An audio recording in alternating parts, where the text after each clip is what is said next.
roll up, try to smoke me, I'ma shoot the motherfucker. You have to think, young brother. Come to the real world. No matter what you believe. Information is power.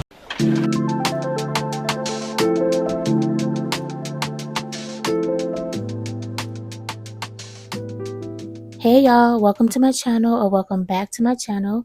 I am so gifted, and in this video I wanted to talk about Dr. Umar's Black Parent Advocate book. Now, I already did a video on this book, which some of you have probably already seen, but I wanted to do this video over because I felt like I could do a bit better. I learned more about editing, and I wanted to personalize my videos to my channel. And I ordered a microphone so that I can improve the sound quality. So yeah, let's go ahead and get into it.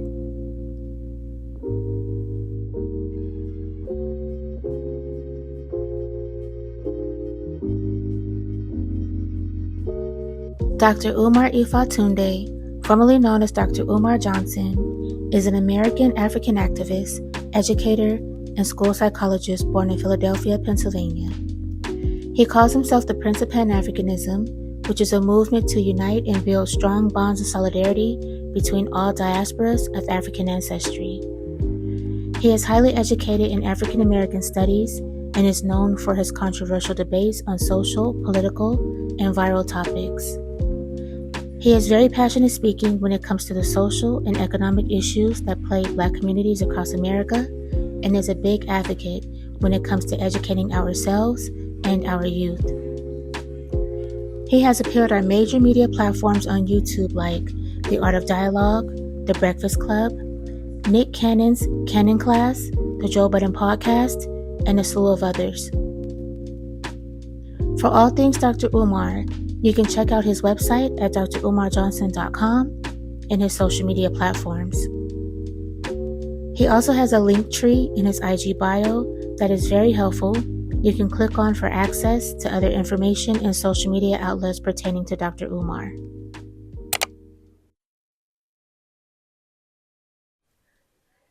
So I went to one of Dr. Umar Johnson's lectures that he had here in Vegas. Actually, I missed the lecture because I got off of work late, but I was able to get there in time enough to purchase a book, which is what I really wanted to go there for, to get this book, The Black Parent Advocate, and I was able to get it signed. Y'all, it was hot in that community center. It was a long line and a long wait because he was taking pictures and signing everybody's books. I'll insert a picture of us, but I'm going to black out my face because y'all, I was hot, I was sweaty, shiny, my eyebrows was melting off. It was a mess. But he stood there and he signed everybody's book who purchased the book, and it was cool. And yes, I wanted to get this book, The Black Parent Advocate, and it's basically like a guide to help you navigate through the public school system and the charter school systems.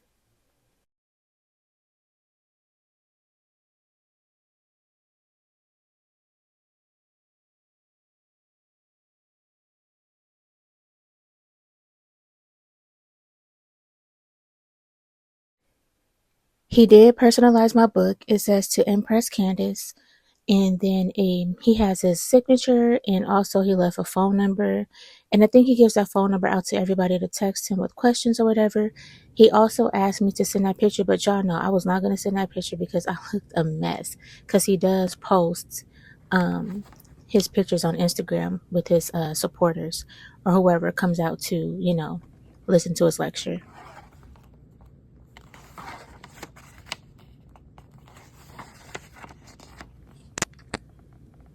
Here are the table of contents. These are possible scenarios you may encounter or that your student may encounter attending a public or charter school, like requests for IEP evaluations, concerns regarding uncertified special ed teachers, and he also has a section on homeschooling basics. He talks a lot about the, children, especially Black children, being grossly misdiagnosed, especially in the charter school and the public schools with learning disabilities. He feels instead of the schools putting more effort into finding out why the child is not engaging or performing at what they deem grade level, they resort to putting the child on an IEP, which is an individualized education program.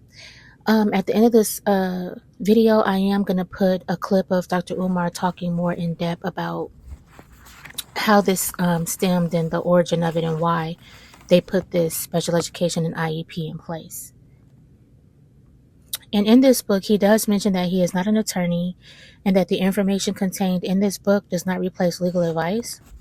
But for those parents who choose to fight on behalf of their children independently, you have within this book, tried and tested information that could support your efforts. So to me, it serves like a guide or reference book to troubleshoot problems you may encounter advocating for your child as they occur. And also, he mentions in this book that he wants you to read the book like any traditional text.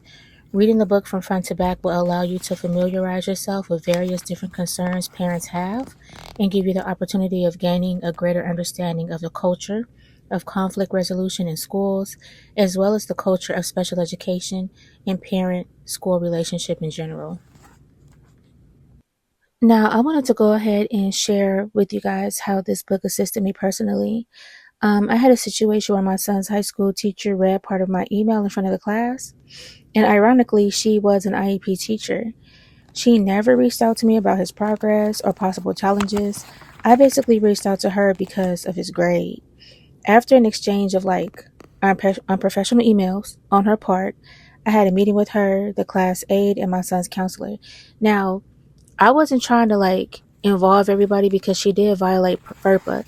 And FERPA is a Family Educational Rights and Privacy Act. It's basically the parents' rights or the family's rights to privacy and the student's right to privacy. And she violated that. So I had this meeting with her and a counselor and a teacher's aide, and it was a mess. It was basically clear to me that they didn't care about my son's academic success. So I wrote a letter to the principal and about how she was unprofessional and how she violated my son's right to privacy by reading that email in her classroom. And it's crazy. I was trying to be cool because I hate to say it, y'all, but and to bring race into it, but she was a black woman. She was a black educator. So I didn't want to I didn't want to get her in trouble or anything like that. But, that brings me to something that Dr. Umar said in this book. He basically said, which we all know, or some of us just don't, or we learn later, that these teachers are not our friends. And these teachers basically routinely violate their students' right to privacy, no matter the race. And that whenever you learn that a school official has violated your child's right to privacy, you shouldn't hesitate to write a letter of complaint. So that's what I did. And in this book, he does have an example basically of, instances where your child FERPA rights were violated. And I went on ahead and I used this template that he provided in this book. And of course, I personalized it to my own situation. And y'all, the school principal called me the same day. I have never been responded to so fast, especially by a principal, a high school principal. I probably faxed it, and I would say at least an hour, maybe 2 hours later, that man was calling my phone.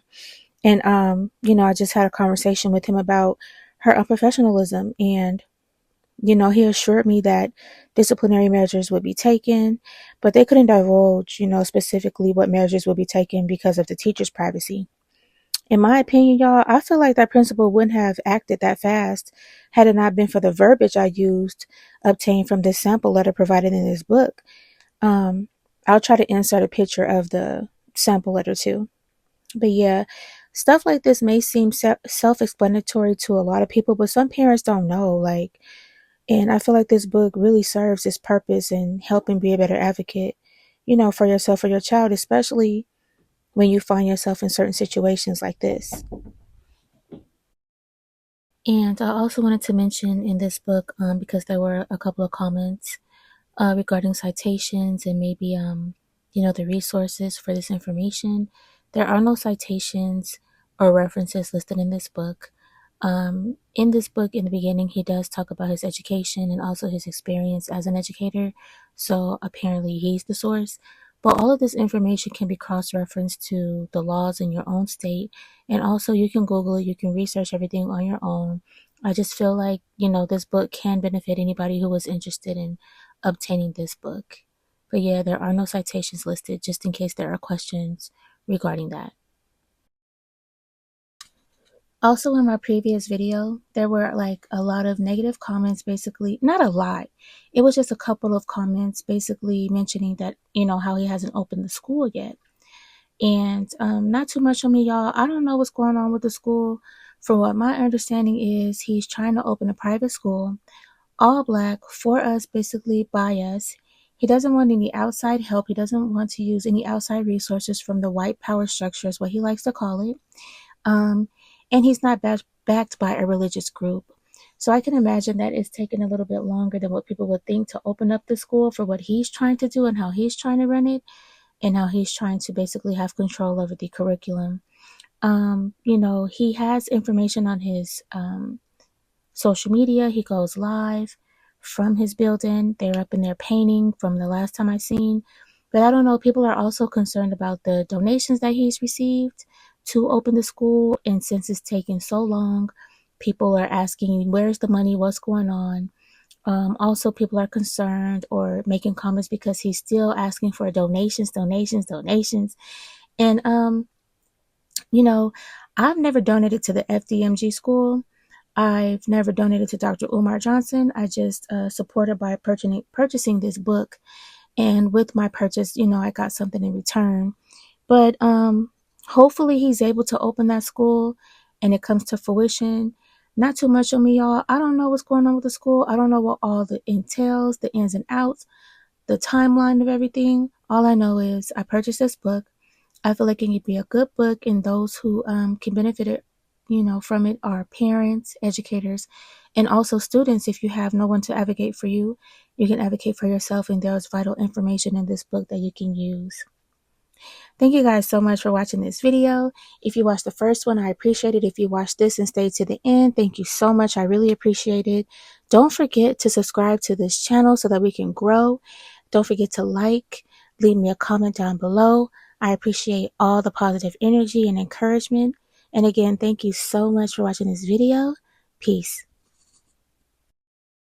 So forth and so on. So the government said, we got to do something to get these white racist school districts to accept black children.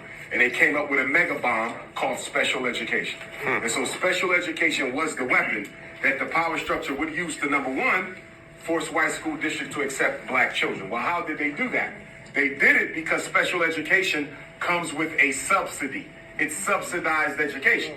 So whenever you put a kid in special ed, the school gets paid. So the incentive in Boston public schools at that time, or Philadelphia public schools at that time, or New York City public schools at that time, we know you don't want these black children, but look at all the extra thousands of dollars you will get by letting them in. And we're giving you the prerogative that after you let them into your predominantly white school, you can resegregate them behind closed doors by simply giving them an IEP and put them in a class from the educably mentally retarded, the learning disabled, the emotionally disturbed, so forth and so on. So special education was the perfect weapon because it gave white schools extra money. It gave black parents the illusion of inclusion. And although your child was inside of a white school physically, they were still segregated once they got into the schoolhouse. And it became a waiting room where you would send black children, boys in particular, where you would hang around, be miseducated until you finally realized it was a waste of time and you either dropped out or you went to jail.